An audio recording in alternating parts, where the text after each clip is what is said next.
Estaremos hablando un poco respecto a lo que es hacer un discípulo y cómo hacerlo. Yo quiero leerles,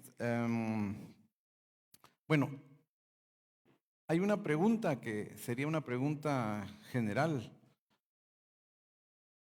El Señor Jesús le preguntan, ¿verdad? ¿Cuál es el gran mandamiento de todos? Y Él responde, amar a Dios y a su prójimo como a sí mismo.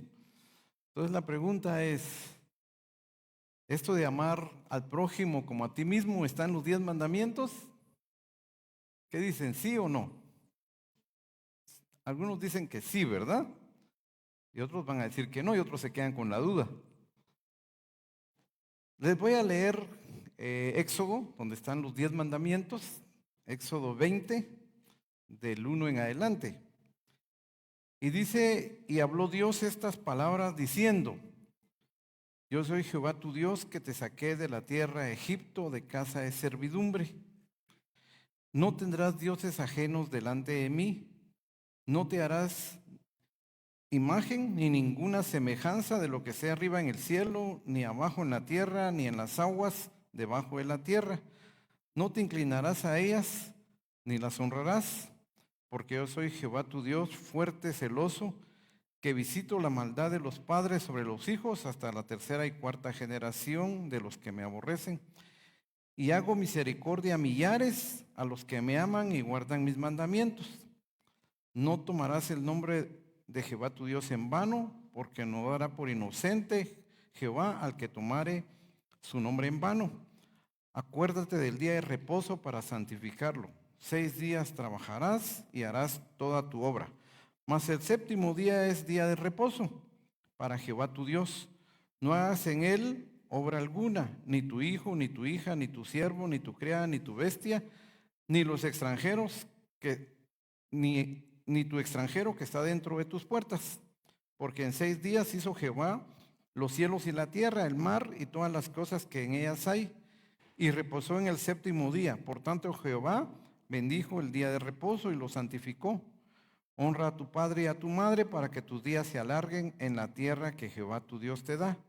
No matarás, no cometerás adulterio, no hurtarás, no hablarás contra tu prójimo falso testimonio, no codiciarás la casa de tu prójimo, no codiciarás la mujer de tu prójimo, ni su siervo, ni su criada, ni su buey, ni su asno, ni cosa alguna de tu prójimo.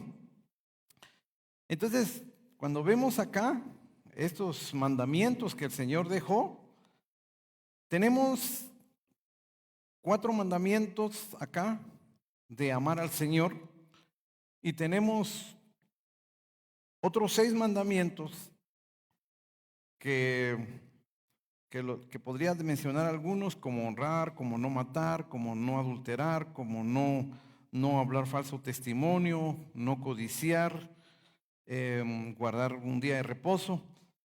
Entonces, el versículo donde dice, amarás a tu prójimo como a ti mismo, esto lo encontramos en Levítico 19:18. Entonces, en Levítico 19:18 dice, no te vengarás ni guardarás rencor a los hijos de tu pueblo, sino amarás a tu prójimo como a ti mismo. ¿Sí? Entonces, en Levítico encontramos esto. Dice, no te vengarás ni guardarás rencor a los hijos de tu pueblo, sino amarás a tu prójimo como a ti mismo. Lo que podemos encontrar en estos versículos es que lo podemos resumir de esta manera, ¿verdad? En la manera en que el Señor Jesús le dice a los saduceos, fariseos y principales que le hicieron esta pregunta. Porque cuando nosotros leemos acá en Mateo 22, dice Mateo 22:34, dice entonces los fariseos oyendo que había hecho callar a los saduceos, se juntaron a una, y uno de ellos, intérprete de la ley, preguntó para tentarle, diciendo: Maestro, ¿cuál es el gran mandamiento en la ley? Y Jesús le dijo: amarás al Señor tu Dios con todo tu corazón y con toda tu alma y con toda tu mente. Este es el primero y gran mandamiento. Y el segundo es semejante: amarás a tu prójimo como a ti mismo. De estos dos mandamientos depende la ley y los profetas. O sea, los 10 mandamientos en sí están sintetizados en estos dos mandamientos: amar a Dios y amar al prójimo. Ahí está sintetizado toda la ley, ¿verdad? Toda la ley de no robar, no matar, no mentir, no adulterar, todo está sintetizado en la parte de amar al prójimo. Porque si uno ama al prójimo o ve al prójimo,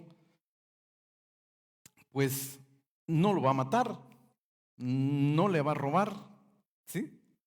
O sea, en donde estemos no lo vamos a hacer por amor, por amor a esa persona. O sea, no causarle daño, porque vamos a causarle daño a alguien, ¿verdad? Entonces, se resume la ley en esto: primero amar a Dios y luego amar al prójimo.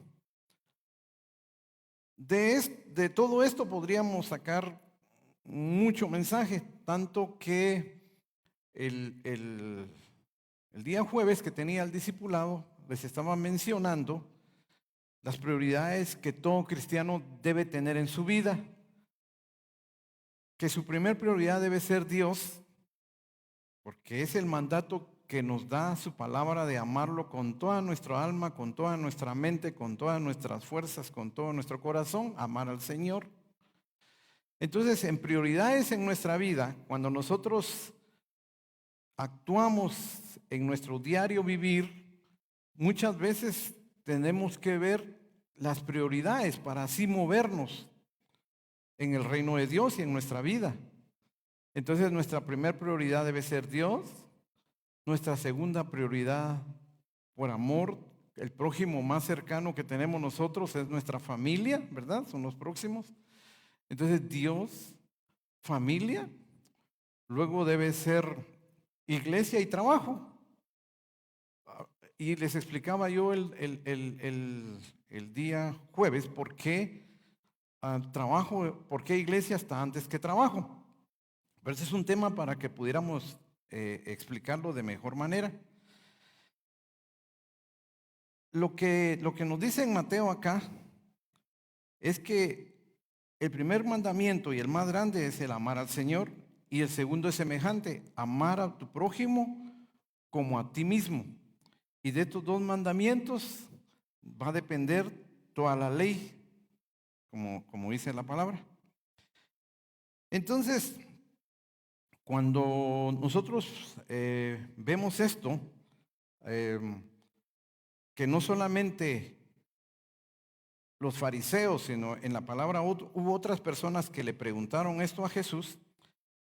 Hubo una persona que se le acercó y le dice: ¿haciendo qué cosa voy a heredar la vida eterna? Y el Señor le dice: ¿qué está escrito? Y esta persona pues responde, no sé si había escuchado antes, pero le dice, aquel respondiendo dijo: amarás al Señor tu Dios con todo tu corazón, con toda tu alma y con todas tus fuerzas y con toda tu mente, y a tu prójimo como a ti mismo. Y el Señor le dice: bien has respondido, haz esto y vivirás. Cuando uno lee este segundo mandamiento, puede darse cuenta de que el Señor nos manda a amar al prójimo. Y de hecho vamos a hablar quién es ese prójimo. Pero hay algo que la palabra nos enseña aquí también, es que nos tenemos que amar a nosotros mismos. Y esto es muy importante, que usted se ame a sí mismo. Porque, de hecho, aquí en lo que estamos leyendo dice, amarás a tu prójimo como a ti mismo. Entonces la pregunta es, ¿qué tanto nos amamos? Y cuando no nos amamos, es porque en nosotros ha habido algunas situaciones o circunstancias en toda nuestra vida que nos han hecho desvalorizarnos o han hecho que nosotros tengamos una baja autoestima. ¿Sí? Y esto es importante, que nosotros empecemos a ver lo que valemos. Y en la palabra podemos, cuando nosotros conocemos al Señor, de hecho, nosotros vamos a hacer muchas cosas que van a cambiar nuestro valor y nuestra estima. No sé si les pasó a ustedes, pero antes de conocer al Señor, quizá andábamos confundidos, desorientados, como dice el Señor, como ovejas que no tienen un pastor. Porque una oveja reconoce el llamado del pastor, pero imaginemos un grupo de ovejas en el campo, hablemos realmente de ovejas, porque se han hecho pruebas de que alguien llama a las ovejas, pero si no es su pastor, no responden. Pero si no tienen pastor, están disponibles para que otros animales las ataquen, están desorientadas, no saben qué hacer, no saben a dónde ir, no saben dónde refugiarse. ¿Sí? Y cuando las personas no conocen al Señor, no saben qué hacer. Viven de acuerdo a sus propios pensamientos, no en base al manual que Dios nos da en su palabra. Y entonces dicen, voy a hacer esto. Algunos quizá dicen, pues tengo tanto problema que no sé qué hacer, mejor me voy a beber o me voy a tomar alguna droga. Están desorientados, está desorientada la persona.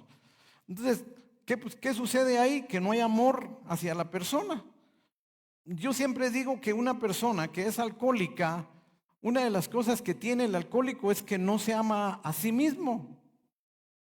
Imaginemos un alcohólico se queda tirado en la calle, porque a mí me pasó. Se queda uno tirado en la calle, vomitado, orinado, todo sucio. O sea, ¿esa es una persona que se ama? No, yo no sé si usted lo haría así en su sano juicio, llamémosle ahora, ¿verdad? Quedarse tirado, vomitado. O sea, esa es una persona que no se ama. Pero hay varios factores que han hecho que nuestra autoestima no esté buena. Entonces, podemos tener una imagen negativa de nosotros, podemos autocriticarnos, no, yo no sirvo para nada, yo soy chaparro, yo soy descendiente de los mayas, yo soy, ¿qué más podríamos decir, verdad? Yo soy un pelo parado. Entonces nos criticamos, ¿sí? Y cuando nos empieza a suceder todo esto, de que no nos amamos, también no nos animamos a hacer muchas cosas, porque a veces antes de hacerlo, decimos, no, ¿para qué voy a estudiar? No me va a ir bien, ¿para qué voy a poner este negocio? Seguro que no voy a vender, qué vergüenza ir a vender, qué vergüenza ir a donde hay gente, etcétera. Porque eso hace que nuestra imagen no esté bien y tengamos miedo al rechazo, tengamos miedo al fracaso. Entonces, ¿qué nos está diciendo el Señor acá? Nos está diciendo que antes de amar al prójimo, nos amemos a nosotros mismos. Y cuando nos amamos a nosotros mismos, tenemos que tener un valor de nosotros mismos.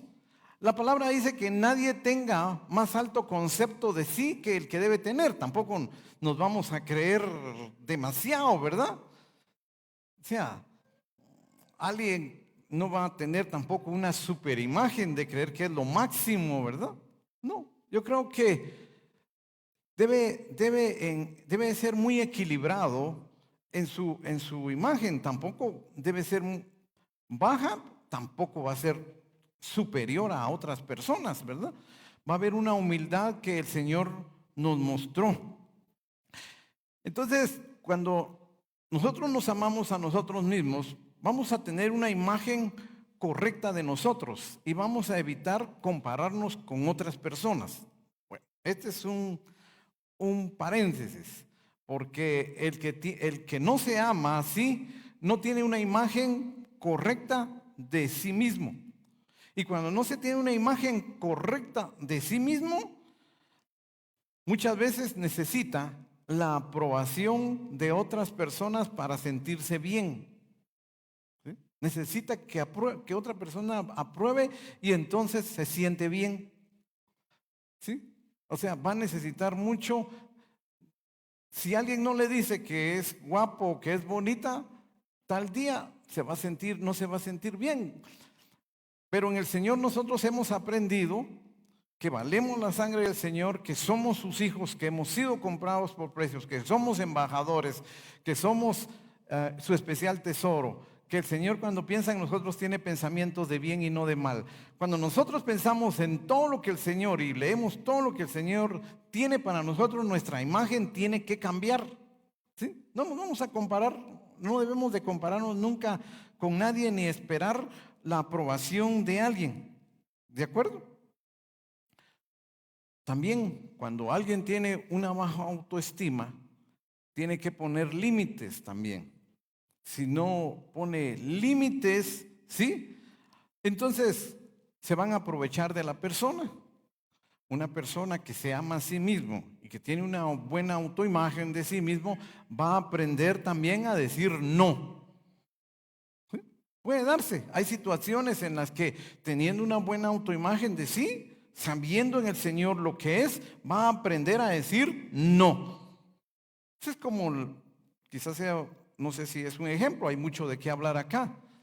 Una señorita que cristiana y que el novio le dice que le dé una prueba de amor, tiene que aprender a decir no. Eso es muy importante porque ¿dónde está entonces su autoimagen? ¿De qué depende? De lo que dice, de lo que Dios le dice que es y de lo que Dios le manda o de lo que el novio le dice. Hay que aprender a decir no. O sea, aunque les digo, estamos hablando del discipulado, pero quizás estamos hablando un poquito de esto, de que el segundo mandamiento es, primero es amar a Dios y el segundo es amar al prójimo. ¿Cómo nos amamos a nosotros mismos? Si usted se ama a sí mismo, pues va a cuidarse, va a dormir bien, va a tratar de comer bien, ¿qué más podríamos decir? Va a tratar de vestirse correctamente, si puede, perfúmese, ¿sí? O sea, eso es amarse uno mismo. Dese besos a usted mismo, abrácese a usted mismo. Tiene que amarse. Eso es muy importante en la vida. Yo sé que porque estamos hablando de esto, del discipulado y de amarnos a nosotros mismos. Porque discipular a alguien es, ya sea enseñarle a alguien o caminar juntos en lo que el Señor nos manda. ¿Sí? Pablo, cuando escribe a Timoteo, le dice: lo que has oído de mí, esto enseña a hombres que sean fieles, idóneos para enseñar a otros. O sea, en el discipulado lo que uno hace es tener un grupo de personas con las que uno le compartimos la palabra, aprendemos mucho, llegamos a ser amigos, ¿sí? Pero sobre todo también oramos por las personas. Y quizá dentro del discipulado van a haber personas, yo sé que quizá estoy hablando de algo que va a costarles un poquito poderlo entender, porque hasta que no se vive no se entiende. El discipulado es tener un grupo de personas o tener una persona con quien usted pueda compartir, con quien pueda tomar café, por quien usted pueda orar, y personas con quien usted pueda aprender de la palabra y también poder enseñar la palabra. No solamente va el que está discipulando, no lo va a saber todo. Estamos en un proceso. Ese es el discipulado. Entonces, si volvemos a regresar a Mateo 28:19, dice: por tanto, id y hacer discípulos. O sea, no sé si los estoy confundiendo, pero compartir del Señor a alguien es, y para eso tenemos los grupos. Los grupos son para que personas vengan y conozcan del Señor.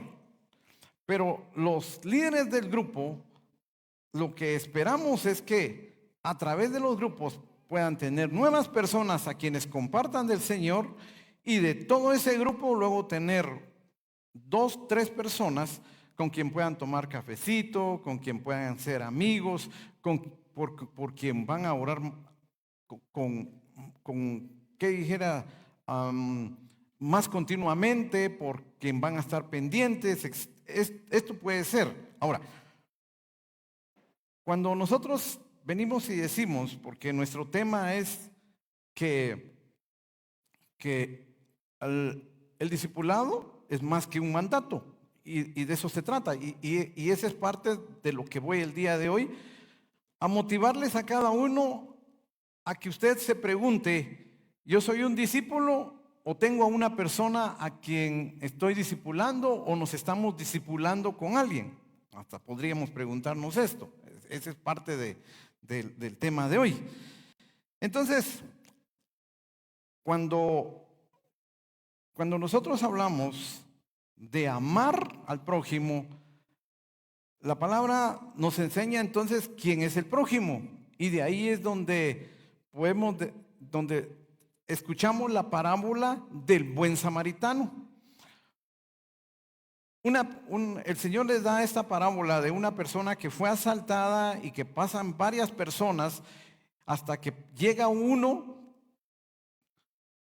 que lo ve en una necesidad, lo cura en donde está, los primeros auxilios con la persona, lo lleva a un mesón, paga para que lo cuiden ahí, ¿sí? Y entonces el Señor Jesús dice que este es el prójimo de la persona que estaba en una necesidad.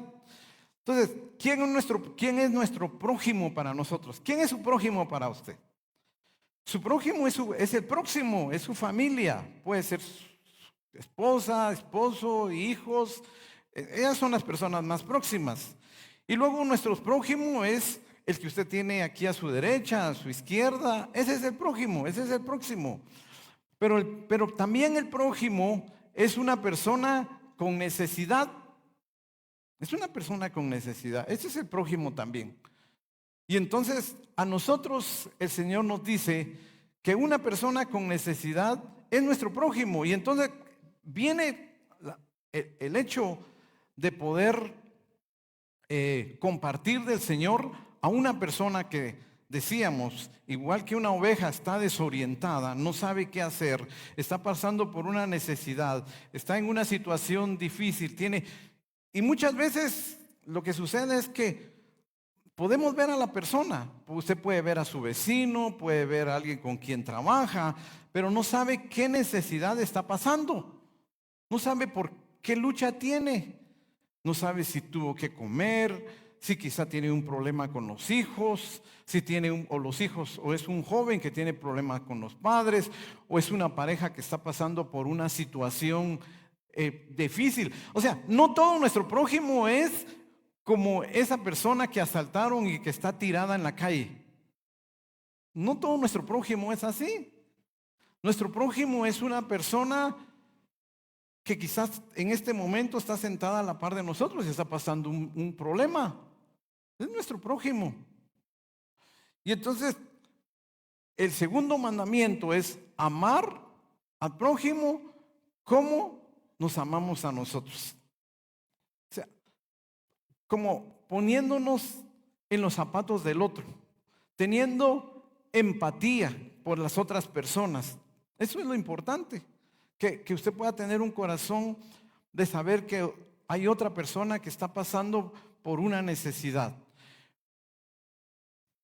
Pero ¿quiénes están pasando por más necesidad? Los que no conocen al Señor.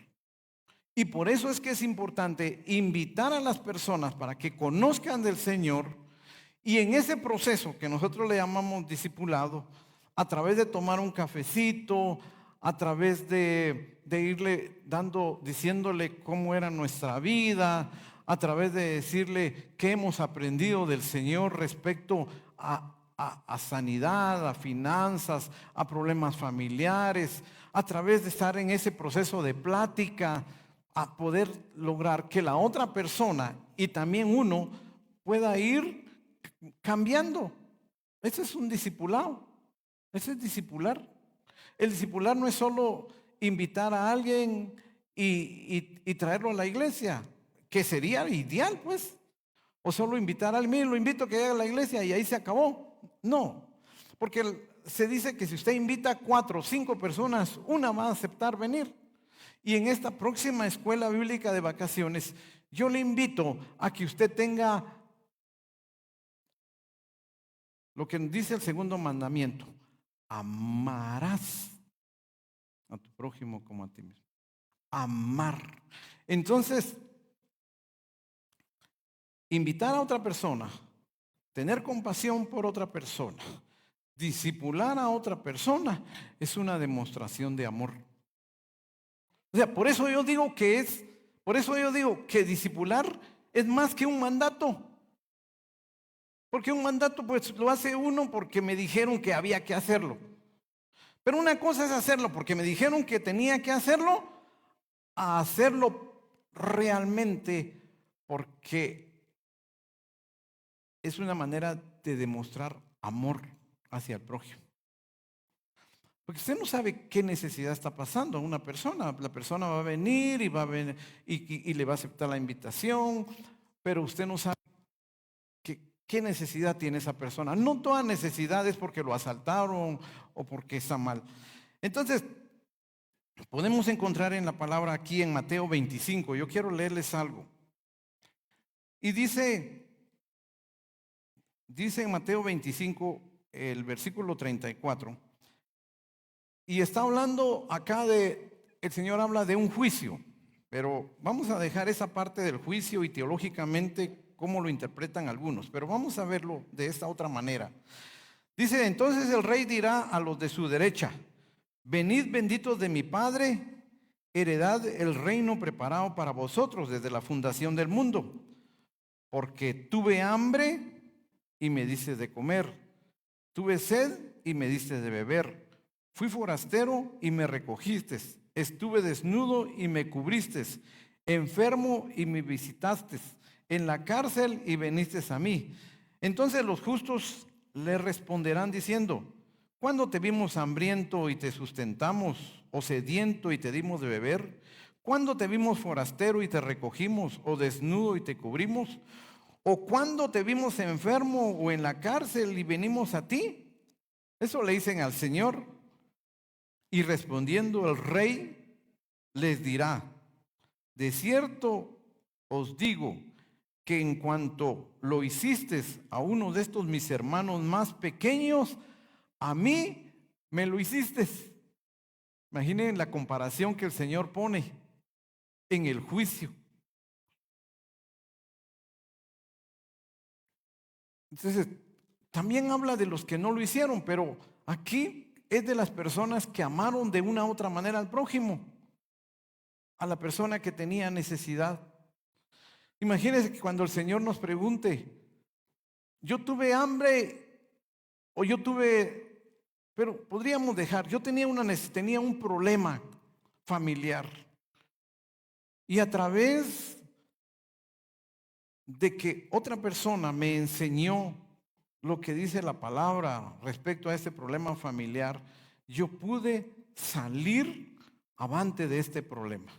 La persona tenía una necesidad, pero muchas veces no saben, como se decía, como ovejas sin pastor, no saben qué hacer. No sé si a usted le ha pasado, no sabe qué hacer. No sabe qué hacer en determinado momento. ¿Qué va a hacer cuando el hijo se va? Cuando el hijo se pelea con usted. ¿Qué va a hacer cuando usted viene y puede ver al hermano, pero quizá no tiene trabajo? ¿O qué va a hacer cuando existe una necesidad económica que muchas veces no lo sabemos? O podríamos hablar acá, pero ¿qué de la otra persona que está en una adicción? ¿Qué de aquella persona que se quiere suicidar? ¿Qué de aquella persona que nosotros vemos pero que no conoce del Señor? Vive sin una esperanza, no sabe qué hacer. Pero el Señor nos está diciendo que cuando nosotros vemos a alguien y tenemos amor, que es un mandamiento del Señor que nos da, porque hay un momento en que amar al Señor, nosotros tenemos que hacerlo. El Señor nos demanda, pero debe nacer en nuestro corazón ese amor por lo que Él ha hecho por nosotros. Pero también está el mandamiento, amar a un prójimo, amar al prójimo como a nosotros mismos. ¿Qué nos gustaría a nosotros que nos hicieran cuando estamos en una situación de necesidad? ¿Qué le gustaría a usted? Pues le gustaría que hicieran algo por usted o no. Y ponemos al ejemplo de Jesús. ¿Qué hizo Jesús cuando estuvo en la tierra? ¿Sanó a los enfermos o no? Usted puede leer ahí qué hizo. Sanó a los enfermos. Dio de comer. Dice que lo seguía una multitud y vio que tenían hambre, estaban cansados, y les dio de comer, ¿sí? Defendió a las personas que quizá iban a apedrear, también en la palabra hay esto. Les enseñó a sus discípulos con amor y paciencia. Cada discípulo era diferente, pues actuaban de manera diferente. Así es, el prójimo es diferente a usted, pero no tenemos que enseñarle. El Señor les enseñó y les tuvo paciencia. El Señor dio su vida por nosotros. Eso es lo que hizo el Señor. Entonces, es lo que el Señor nos manda a nosotros como cristianos, es compartir de su palabra. Y si usted puede con una persona tomar cafecito, invitarlo quizá a algo, usted lo que está haciendo es que si ya lo primero es invitarlo, y de hecho decimos, nuestra escuela bíblica va a ser un motivo principal para que usted invite a alguien.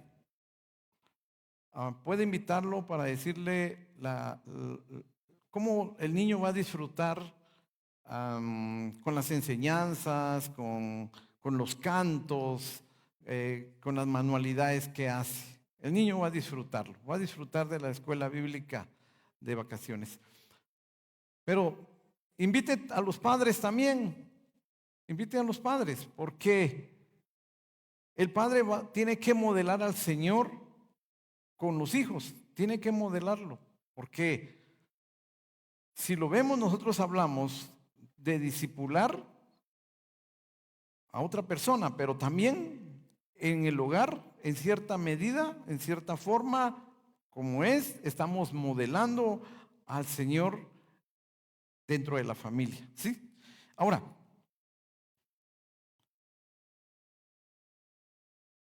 ¿por qué debemos nosotros entonces de invitar a personas y luego compartirles de la palabra y enseñarles la palabra? ¿Por qué? Porque es una manera en que llevamos fruto para el Señor. Es una manera que mostramos amor y una manera en que nosotros llevamos frutos. Y porque el Señor nos dice que debemos de apacentar las ovejas.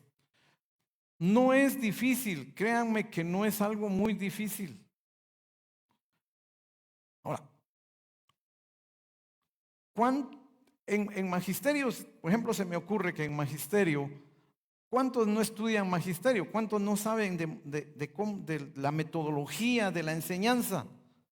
Y quizá han estudiado quizá una licenciatura o se han especializado en la enseñanza y luego van a buscar trabajo, pero no hay trabajo para enseñanza.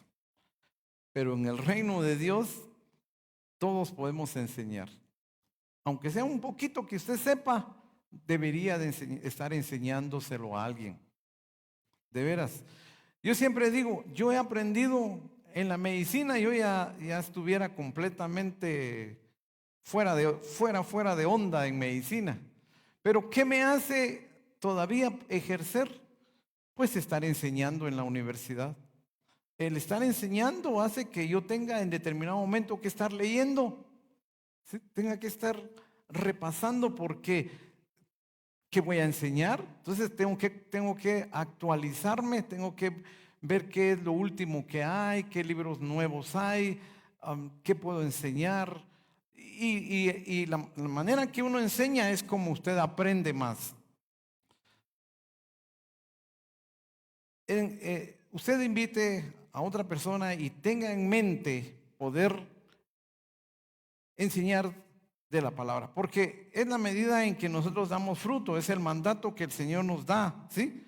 Y porque les decía, Pablo le escribe así a Timoteo, ¿sí? Le dice, lo que has oído de mí, esto encarga a hombres fieles que sean idóneos para enseñar a otros, porque ese es el método de Dios. El Señor tuvo a 12 porque después de 12 es mucho más difícil poder enseñar. Hubo seguidores, pero Él escogió a 12 porque más de 12 es muy difícil tomar café con más de 12 personas. Incluso si tomáramos café todos ahorita, a mí me sería, solo que yo estuviera aquí, cada quien tuviera su taza, entonces podríamos, quizá como enseñanza, se volvería una enseñanza, pero no se volvería un diálogo, sería imposible hacer amistad.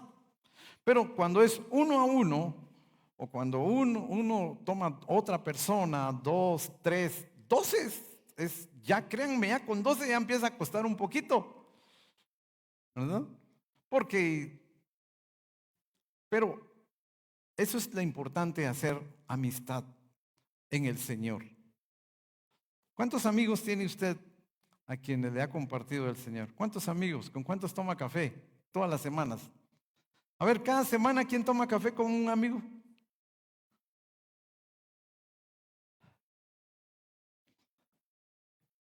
Es que es una manera que usted va a enseñarle a algo a alguien. Tome café, mire, yo se lo recomiendo, haga un amigo. Se dice que cuando uno ya tiene mucho tiempo en la iglesia, ya perdió amigos de aquellos mafiosos, de aquellos bandidos, de aquellos que invitaban a chupar. Ya los perdió. Cuando ya tiene mucho tiempo en la iglesia, ya los perdió. Y por eso muchas personas que empiezan en la iglesia, pero todavía tienen de esos amigos, es al que invitamos. Vaya con ese su amigo, invítelo a un grupo de amigos que tiene la iglesia, pero también invítelo fuera, tome cafecito, escúchelo. Ahora hay mucha facilidad, quizá usted no se tiene que saber toda la Biblia, pues, pero en determinado momento su amigo le habla de algo. Usted saque su teléfono y busque en su teléfono de la inquietud que tiene su amigo. Mira, fíjate que mi problema es que pensemos en el alcohol, ¿verdad? Pensemos en esto. Entonces, usted pone alcoholismo y pone versículos bíblicos y luego le dice, mira, leamos qué dice la Biblia de esto. Pero le deja esa enseñanza. O usted le dice, mira, yo tuve esa experiencia y yo la dejé por esto. Yo aprendí a decir no. Pero ¿por qué no? Es como cuando recuerdo que antes de conocer al Señor, muchos le dicen, ¿qué? Echémonos un trago. No, vos, yo no, ya no tomo. Ya, la mejor mula se me está rajando. Y empiezan así, no, hombre, que si solo uno. Y entonces, como la persona no está consciente de su valor ante el Señor, no está consciente de lo que el Señor dice en su palabra, pues le va a decir que sí. Y por eso digo que hay veces hay que aprender a decir no, ¿sí? Entonces dice que sí y ya cayó otra vez en la adicción y se aleja del Señor. Entonces sí es importante que nosotros hagamos esto de enseñar al Señor. ¿Por qué? Entonces estábamos viendo, porque hacer esto de poder compartir con alguien es una manera en que nosotros expresamos el amor de Dios, porque es como el Señor deja establecido que su reino crece. ¿Por qué? Porque a través de hacer esto se forma un carácter, el carácter de Cristo en nosotros y en la persona, ¿sí? Por eso la Biblia dice, hasta que lleguemos a la medida de la estatura de la plenitud de Cristo. ¿Y por qué? Es una respuesta, es una manera de gratitud al Señor. La palabra nos dice que el amor de Dios, ¿verdad?, nos motiva, nos impulsa a que ya no vivamos más para nosotros, sino lo podamos hacer para el Señor. Entonces, porque hay mucha necesidad también, hay mucha persona que está pasando por situaciones difíciles, ¿sí? Porque vivimos en un mundo en donde las personas viven perdidas y nosotros vamos a hacer luz para esas personas. Créanme,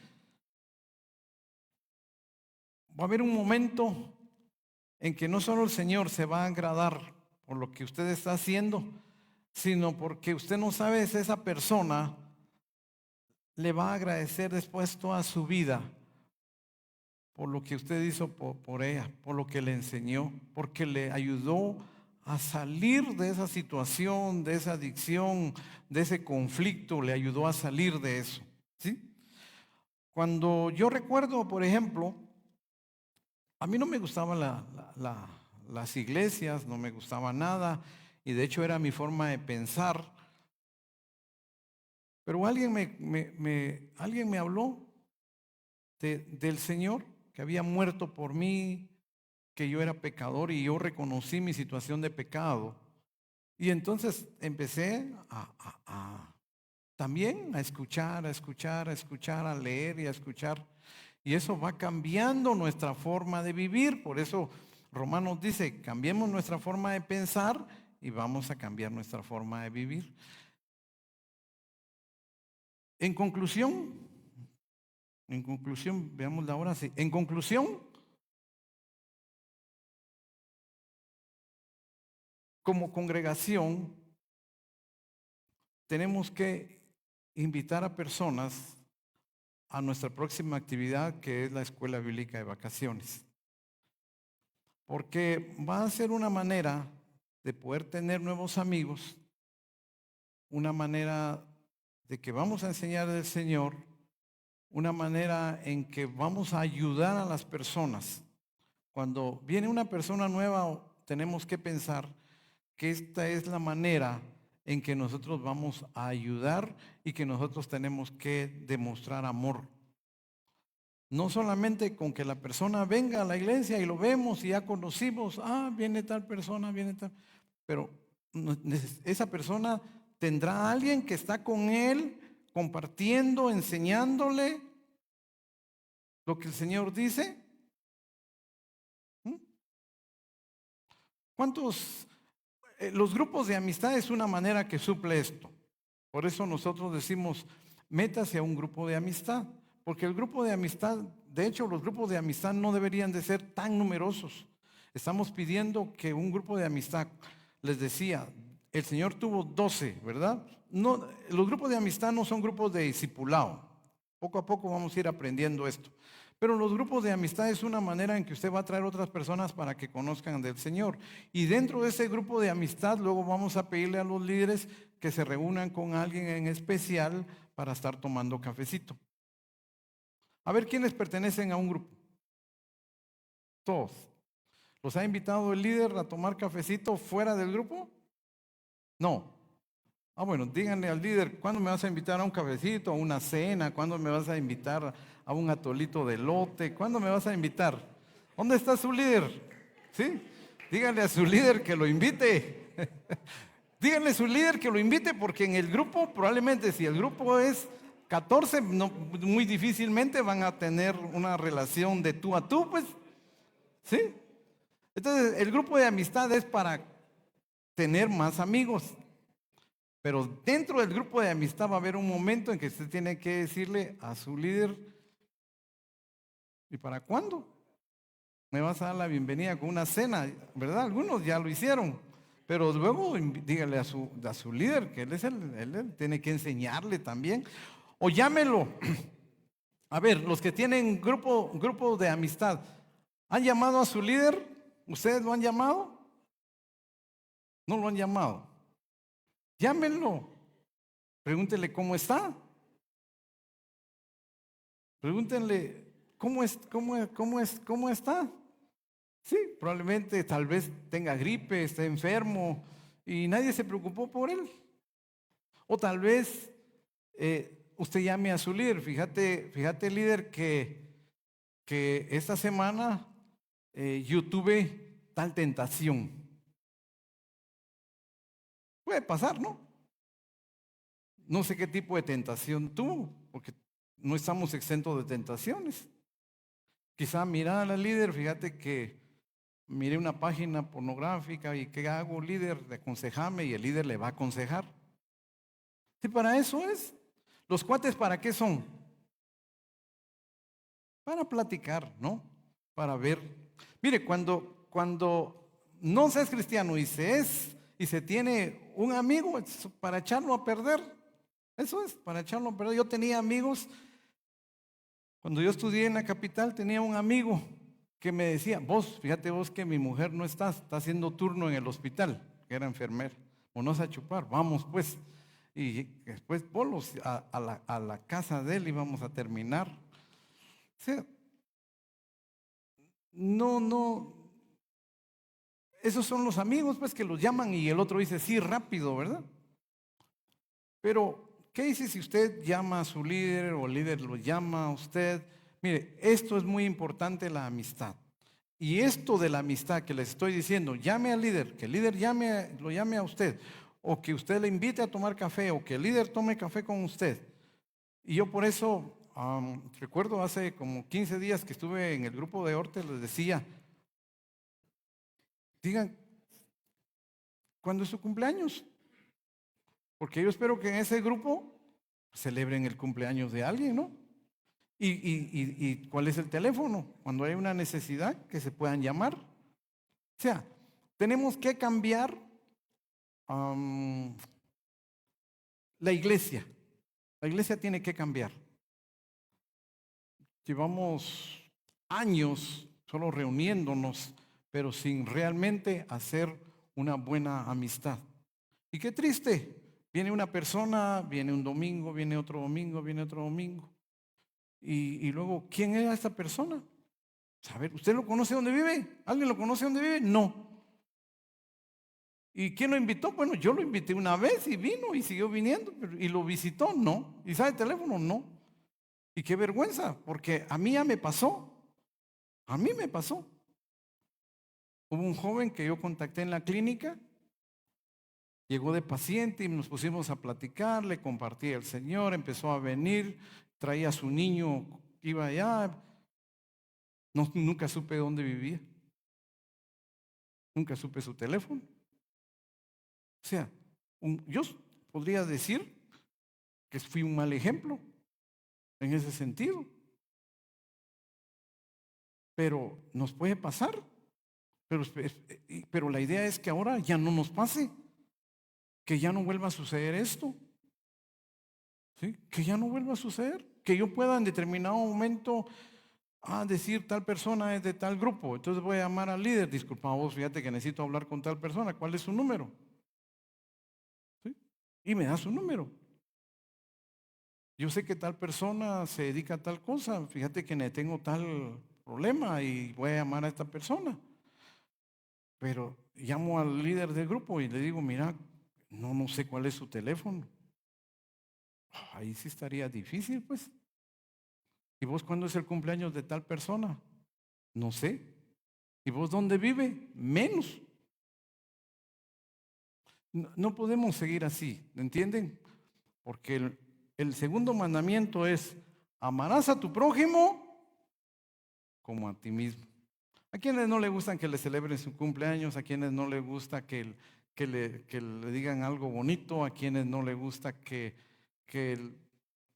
es lo que tenemos que hacer como iglesia. Pero invitemos a más gente. La escuela bíblica va a ser una ocasión especial para invitar a personas, ¿sí? Va a ser una ocasión. Pensemos, la escuela bíblica va a ser algo para hacer amigos. La escuela bíblica va a ser algo para tener, empezar a personas a quienes nos vamos a pegar para discipular. ¿Estamos?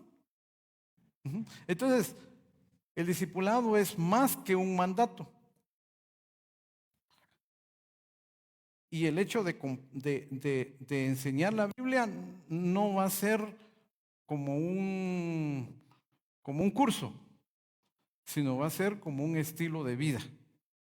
Quizá poco a poco vamos a ir entendiendo algunos de estos conceptos y lo ideal es que todos lleguemos a hablar el mismo idioma. ¿Estamos? Vamos a ponernos de pie. Vamos a ponernos de pie esta mañana. Y en los pocos minutos que quedan,